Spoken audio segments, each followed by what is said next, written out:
Okay, இப்போ பார்க்குறோம். இப்போ சப்போஸ் ராக்கெட்டை வந்து லான்ச் பண்ணுறோம்.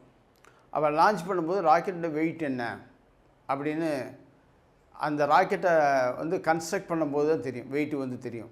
ஓகே, அது வந்து 2 டன்னா அல்லது 3 டன்னா அல்லது 5 டன்னா அல்லது 10 டன்னா, இந்த மாதிரி வந்து அந்த சமயத்தில் தான் வந்து தெரியும்.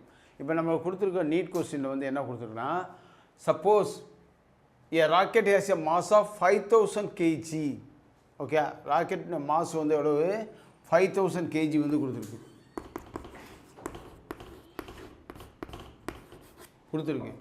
At a particular instant, the resultant force acting on the rocket. Okay, at a particular instant, the resultant force acting on the rocket is 2 lakh Newton. Force வந்து எவ்வளோ இருக்கு? 2 lakh Newton அப்படின்னு சொல்கிறோம். Okay, calculate it's acceleration. அப்போ acceleration வந்து கேட்டிருக்கு. அதாவது நம்ம பார்த்தது ஏற்கனவே 2 வந்து ப்ராப்ளம்ஸ் பார்த்துருக்கோம். 2 ப்ராப்ளம்ஸுமே ஒரே ஃபார்முலா தான் யூஸ் பண்ணியிருக்கோம், F=ma. அதுக்கு செகண்ட் ப்ராப்ளத்துக்கும் F=ma அந்த மாதிரி தான் யூஸ் பண்ணியிருக்கோம். ஆனால் கொஸ்டின்ஸ் வந்து டிஃப்ரெண்ட் டைப்பாக வந்து கொஸ்டின்ஸ் வந்து கேட்குறாங்க. இது வந்து நீட் பேஸ்டு கொஸ்டின்ஸு, எங்கே போனாலும் கேட்கலாம். நீட் பேஸ்டாக இருக்கலாம், அல்லது காம்படிட்டிவ் எக்ஸாமினேஷன் எதில் வேணாலும் வந்து இருக்கலாம், இந்த மாதிரி வந்து இருக்கலாம்.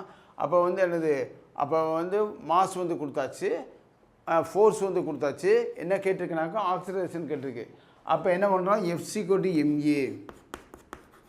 F=ma. அப்போ A= என்னது? F/m. A=F/m. அப்போ F வந்து என்னது? 2 lakh. Okay, 2 lakh. மாஸ் வந்து என்னது? 5000. Okay, 3030 cancel.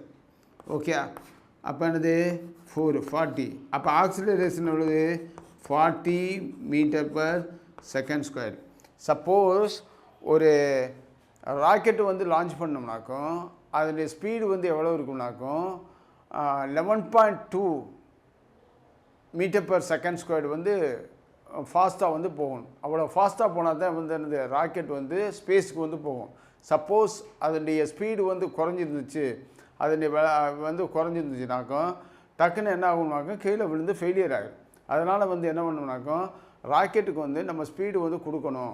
அது கொடுக்கும்போது என்னது 11.2 km/s² அப்படின்னு வந்து சொல்லும். ஓகே, அந்த அளவுக்கு வந்து என்னது, சப்போஸ் என்ன சொல்கிறோம், 11.2 அப்படி m/s² ஆக்சிலரேஷன் வந்து கொடுக்கணும். இந்த ஆக்சிலரேஷன் கொடுத்தாத்தான் அவ்வளோ வந்து ஃபாஸ்ட்டில் வந்து போகும், இல்லாட்ட வந்து ஃபாஸ்ட்டில் வந்து போகாது.